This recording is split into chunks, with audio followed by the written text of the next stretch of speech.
Bonjour les amis, bienvenue sur ma chaîne YouTube. Buenos días a todos y bienvenido en mi canal YouTube. Aujourd'hui, on va parler, je vais donner des conseils en tant que professionnelle de la santé, en tant que maman qui a un enfant handicapé et en tant que femme tout court. Mon conseil, c'est sur les familles ou les personnes qui sont en train de passer des moments difficiles avec la maladie de leur enfant. Ça peut être l'handicap de votre enfant, ça peut être une maladie normale, par exemple le cancer, ça peut être une maladie coronaire, c'est-à-dire qui touche le cœur, ça peut être du diabète infantile, c'est-à-dire le diabète qui se déclare dès le bas âge, dès l'enfance. C'est vraiment des maladies, toutes ces maladies-là sont maladies très lourdes déjà pour l'enfant. Et au fur et à mesure que l'enfant va grandir, elle va s'approprier son corps et connaîtra les bienfaits et les difficultés autour de sa maladie. Il va grandir comme un enfant normal. Hein. Ce n'est pas parce qu'il a une maladie que cet enfant devient un enfant différent. Mais sinon, il doit savoir que avec cette maladie, il y a une petite différence vis-à-vis des autres. Au moment de jouer, il peut y avoir des pauses pour lui. Il peut se ravitailler en mangeant quelque chose de sucré parce qu'il se sent un peu fatigué. Ça, je parle des enfants qui sont diabétiques. Et maintenant, ce qui tourne autour de cet enfant, donc les gens qui sont autour de cet enfant, qui doivent lui donner le courage, qui doivent lui donner la force par les paroles, par les gestes, par leur comportement. C'est plus ou moins la famille. Bien évidemment, papa, maman, frères et sœurs, cousins, cousines, toute la famille éloignée. Voilà, il y a toujours une bienveillance envers ces enfants qui souffrent d'une maladie, d'une longue maladie ou bien d'un handicap. Alors, pour les enfants d'abord qui sont dans la maladie, donc dans la maladie somatique, c'est-à-dire qui souffrent de quelque chose dans leur corps, qui doivent être par exemple, qui rentrent à l'hôpital beaucoup des fois pour être opérés ou bien pour subir des examens lourds. C'est pas du tout facile au quotidien de rassurer ces enfants-là. Mais il n'y a pas que de rassurer les enfants, il y a aussi nous-mêmes, nous adultes, les parents, comment on doit rassurer un enfant, comment lui donner le plaisir de vivre, comment faire pour que cet enfant-là soit dans son innocence, malgré la maladie, malgré les difficultés, malgré les piqûres qu'il voit tous les jours, malgré les médecins. Il se familiarise finalement avec l'hôpital et avec le corps médical. Tout ça, c'est à son avantage. Mais le côté psychologique aussi de la part des parents qui sont autour, et la famille hein, qui sont autour de cet enfant, c'est très très important. Donc mon conseil à moi, c'est quoi? Vous-même, ne prenez pas la place de votre enfant. Si votre enfant est malade, si votre enfant présente un handicap, déjà je tiens à préciser que l'handicap, ce n'est pas une maladie. Mon fils n'est pas malade parce que j'ai mon fils, mon premier garçon, qui est handicapé. D'accord? Mon fils n'est pas malade, il est juste handicapé. D'accord? Il est différent des autres enfants dans son apprentissage, dans sa manière de se sociabiliser, dans son apprentissage peut être lent, peut être différent, voilà, il y a beaucoup de critères, beaucoup de paramètres plutôt qui font que ces enfants-là soient différents des autres enfants dans leur apprentissage. Mais moi, je dois être forte en tant que mère. Je dois d'abord être forte parce que je connais déjà mon fils. Si vous n'avez pas vu ma vidéo que j'ai faite sur mon fils est handicapé, euh, allez-y voir. Vous allez voir comment est-ce que moi, quelle relation j'ai avec mon fils. L'idée, c'est d'encourager les parents qui se sentent parfois déjà, quand on a des enfants normaux, des enfants sans problème, pas de maladie, pas d'handicap, des fois on est fatigué et cette fatigue-là, elle est tout à fait elle est justifiable. Hein. C'est tout à fait justifié que nous soyons fatigués parce que nous sommes des personnes, nous avons aussi un cœur. Il y a des moments où on est dépassé, on peut faire du burn-out, on peut être triste. Et donc, toutes les personnes qui sont autour de nous, ils ont cette magie-là de pouvoir te relever, te booster. Et ça réchauffe toujours le cœur. Personne ne peut prendre la place de personne. Moi, par exemple, je ne peux pas prendre le handicap de mon enfant. Je ne peux pas savoir je ne peux pas dire à mon enfant, je vais prendre ton handicap et moi, je veux le porter. Pas du tout. Mon fils ne parle pas. Mon fils, il a vraiment un comportement, des fois, qui peut partir dans tous les sens. Mais moi, je comprends. Je comprends et je dis qu'il est comme ça. D'accord? Il est comme ça et c'est à moi de m'adapter à lui et non lui à moi. Je ne peux pas l'imposer les choses. Je ne peux pas aussi lui dire que... Je ne peux pas aussi me lamenter en disant s'il était normal. Non. Je dois le voir tel qu'il est, en tant que personne. Son handicap, c'est lui. Moi, ce que je peux faire, c'est améliorer, moi, ma condition de vie. C'est-à-dire que je dois être toujours positive dans la tête. C'est facile à dire, mais moi, c'est ce que je fais. En tout cas, je ne suis pas stressée. Je ne me préoccupe pas de tout ce qui peut arriver. Je ne cherche pas à comprendre pourquoi. C'était au début que je cherchais à comprendre.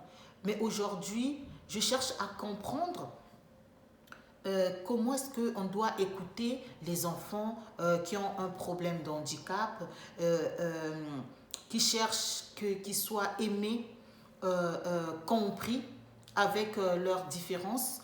Voilà, et donc je fais de telle sorte que mon fils soit le plus mieux possible dans sa maison avec moi et que je ne puisse pas moi d'abord me culpabiliser parce que je n'ai rien fait de mal. Il fallait que ça arrive. Donc, et je dis que on n'est jamais prêt à rien. Donc à tous ces parents-là qui ont des enfants ou bien qui ont un enfant, qui sont en train de passer des moments difficiles, des fois dans le couple. J'ai beaucoup entendu des couples qui se séparent à cause de la maladie de l'enfant ou bien de son handicap. Euh, Si vous vous séparez le couple pour votre propre problème, donc pour vos problèmes personnels, d'accord. Mais si vous vous séparez parce que votre enfant est malade, on l'a déclaré par exemple du diabète, ou bien il doit être opéré tout le temps parce qu'il a un problème coronaire, c'est-à-dire lié au cœur, qu'il soit opéré parce qu'il a un problème au niveau de son cerveau, peu importe la maladie, peu importe la difficulté, pensez d'abord à se dire que nous, si on est positif, on va aussi transmettre cette positivité à notre enfant. Même si votre enfant a du cancer, qu'il est à l'hôpital, donnez-lui d'abord la joie, pas de l'hypocrisie. Ne vous chamaillez pas dehors et vous venez avec un grand sourire. Mon fils, alors que vous êtes en train de vous chamailler. Mettez d'abord vos problèmes personnels en dehors de lui. Lui n'a pas besoin de ça. Il a besoin d'être soutenu. Vous devrez être des béquilles. Moi, j'ai toujours dit, papa et maman sont les béquilles de leur enfant. Une fois l'enfant grandit, il a acquis la maturité. Une fois que l'enfant, ses deux pieds sont bien collés au sol, il va voler de toute façon de ses propres ailes et il va laisser ses béquilles qui est papa et maman. Alors papa, maman, n'importe quel âge, pensez au bien-être. Pour penser au bien-être, Mangez équilibré. Faites du sport. Si vous n'arrivez pas à le faire tout seul ou toute seule, mettez la musique que vous aimez. Une musique agréable. Chantez, criez, danser dans tous les sens.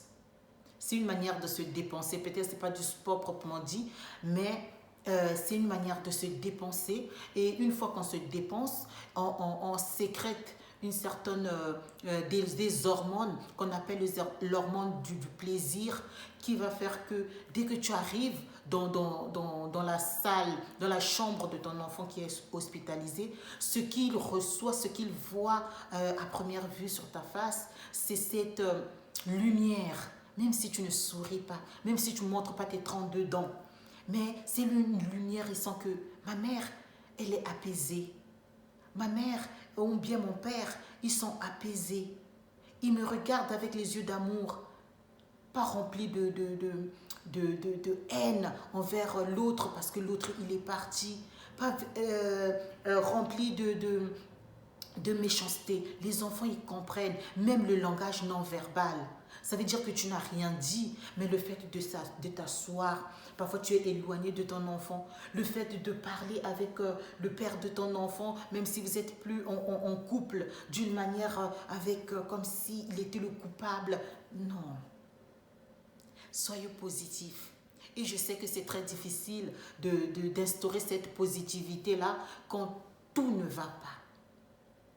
Mais rien de penser que mon fils, il respire, ma fille respire, sa maladie, oui, on a compris, on va comprendre au fur et à mesure, on va demander aux professionnels de la santé comment est-ce que même les enfants, par exemple les enfants qui ont des maladies somatiques, donc pas d'handicap, ces enfants-là, comment est-ce qu'ils s'approprient leur maladie, leur corps. C'est parfois, quand tu regardes, tu dis, waouh, cet enfant-là, il a une certaine maturité, mais c'est ça, cette communication-là, tu dois la transmettre envers ton enfant.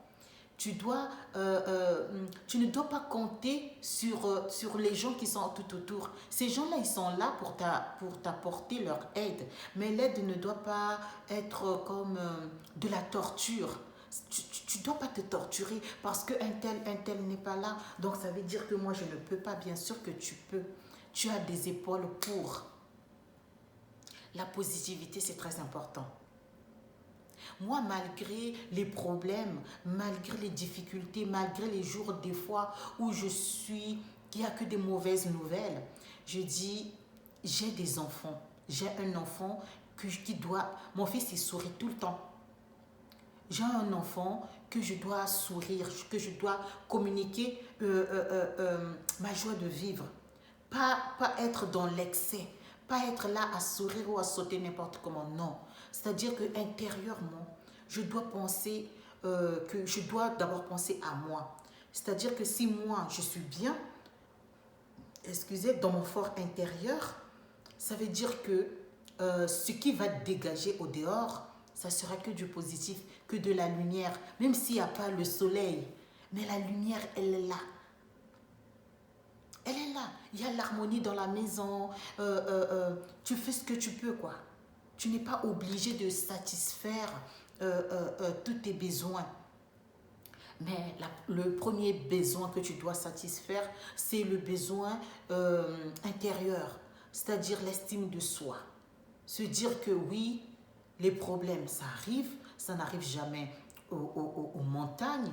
Oui, je n'ai pas un soutien que je pouvais m'attendre, par exemple, d'une personne qui connaît, par exemple, qui a une connaissance approfondie sur ce que souffre ou ce que présente mon enfant ou mon fils ou ma fille. Mais j'ai cette capacité-là de dépasser cette souffrance et de communiquer que du positif. Dire que rien n'est acquis. Apprenez à vous aimer d'abord vous-même. Quand vous vous aimez, les personnes qui vous voient vont dire elles s'aiment. Ce n'est pas de l'orgueil. Quand vous êtes positif dans votre tête, quand vous avez une certaine psychologie, une mentalité positive, de guerrière, de force, sans que vous ne forciez les choses, les gens vont vous admirer. Vous ne forcez rien. Faites tout dans le naturel. Ne pensez pas, ne soyez pas toujours pensif. Qu'est-ce que mon enfant demain va être? Non, pense d'abord toi.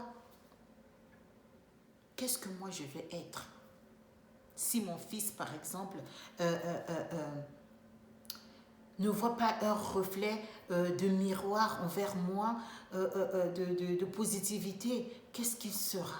Donc moi, je dois d'abord être bien dans ma peau, dans mon intérieur, dans ma tête.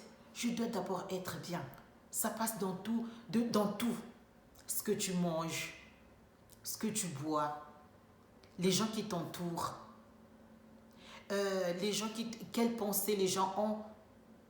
Si tu rencontres quelqu'un, je sais que, je vais prendre un cas, je sais qu'en Afrique, quand tu es handicapé ou tu as une différence flagrante, le plus souvent, on oublie ton prénom et on t'appelle le fils je vais prendre mon cas, hein, on va dire le fils si on vient demander par exemple, je cherche, moi je m'appelle Avel, on dit je cherche Avel. On va dire quelle Avel? Ah, celle qui a un fils handicapé. Vous vous rendez compte? C'est violent. Des fois, quand vous dites vos problèmes, surtout que nous, on nous a éduqués à garder nos problèmes, nos souffrances au fond de nous, on doit être combative, mais en se cachant. Tu dois te cacher, tu ne dois pas dire. Mais pourquoi il vient raconter tout ça? Mais moi, je vais donner la force à d'autres femmes. Moi, ça fait déjà 5 ans que je suis depuis que mon fils a été diagnostiqué. Et je m'en fous comment est-ce que il va évoluer. Moi, ce que je veux, c'est la bonne humeur que je lui communique. Même quand il va à l'école, on me dit, waouh, votre fils, il est toujours joyeux, il est toujours... ils savent déjà que quand il y a quelque chose, ils m'appellent tout de suite. Ils me disent que votre fils aujourd'hui, on ne l'a pas trouvé comme d'habitude. Pourquoi? Cette joie, cette communication, c'est dans ma maison. C'est moi. C'est moi qui dois le transmettre à mon enfant. Il n'y a pas une autre personne. C'est ça la santé psychologique. Quand dans ta tête tout va bien, rien ne peut t'ébranler. Même pas quelqu'un qui va se moquer de ton enfant. Combien de fois j'ai entendu des paroles du genre, il est en train de te faire passer le temps, ton fils, tu ne travailles pas, tu n'as rien et tu es jalouse. Je ne suis pas jalouse. Je suis jalouse de qui? De quoi? De rien du tout. Je ne suis pas jalouse. Pourquoi je vais être jalouse de quelqu'un? Je ne vois pas. Les gens, des fois, ils viennent me dire pourquoi tu ne vas pas travailler pour que tu changes un peu d'atmosphère. À qui je vais laisser mon enfant? Qui le connaît plus que moi? Je vais vraiment vous donner toute la force nécessaire. Je sais que ce n'est pas facile au quotidien d'avoir un enfant différent qui présente un handicap ou bien qui a une maladie longue durée, qui souffre et que nous, adultes, on est parfois démunis. Mais c'est bien d'être démunis parce que lui-même, il va développer une certaine force que nous, on n'a pas. Ce que nous, on peut faire, c'est être naturel, de ne pas forcer. Le malheur n'arrive jamais sur les montagnes. Tous les problèmes qui vont vous arriver, ils ont été destinés à vous. Ce n'est pas le hasard. Moi, je me suis battue pour que j'ai un diplôme dans la santé. Pourquoi? Je ne sais pas. Je me suis battue. J'ai forcé, j'ai dit je dois faire, je dois être dans la santé. Pourquoi? Je ne savais pas. Ce qui m'arriverait avant, après, je ne le savais pas. À 19 ans, je suis allée demander au monsieur, s'il vous plaît, changez-moi de carrière. J'ai envie de faire la santé. Donc, c'est pour dire que recevez toute ma force, soyez vous-même, soyez compréhensif et compréhensive vis-à-vis de vos enfants. Ne vous éloignez pas d'eux. Ne l'éloignez pas aussi d'autres personnes, à moins que cette personne vienne avec une mauvaise idée. Éloignez-vous plutôt, vous, des personnes toxiques, des conseils toxiques, des personnes qui sont là, qui veulent toujours votre chute, qui viendront toujours vous parler, genre, c'est fini, c'est fichu, tu ne connais pas son avenir. Même s'il meurt demain, sois positif. Dis-toi que j'ai fait quelque chose jusqu'au bout, mais la maladie a été plus forte que moi et il a emmené mon enfant. Merci beaucoup à toutes ces personnes qui sont très de passer des moments difficiles. Maintenant, surtout avec ce virus dans le monde du coronavirus, c'est encore plus compliqué. Je vais continuer toujours à vous transmettre des bons conseils, des conseils qui sont de la vie, qui sont liés avec, qui peuvent impacter notre santé, la santé physique, la santé psychologique. Tous ces problèmes-là ne sont pas au hasard, ils ne sont pas destinés à toi au hasard, mais c'est à toi de trouver le juste équilibre et te dire que je vais avancer coûte que coûte. Muchísimas gracias a todos y que la vida esté con usted, que tenga un buen salud, porque la vida es así. Muchísimas gracias y gros bisous. Hasta luego, ciao, bye.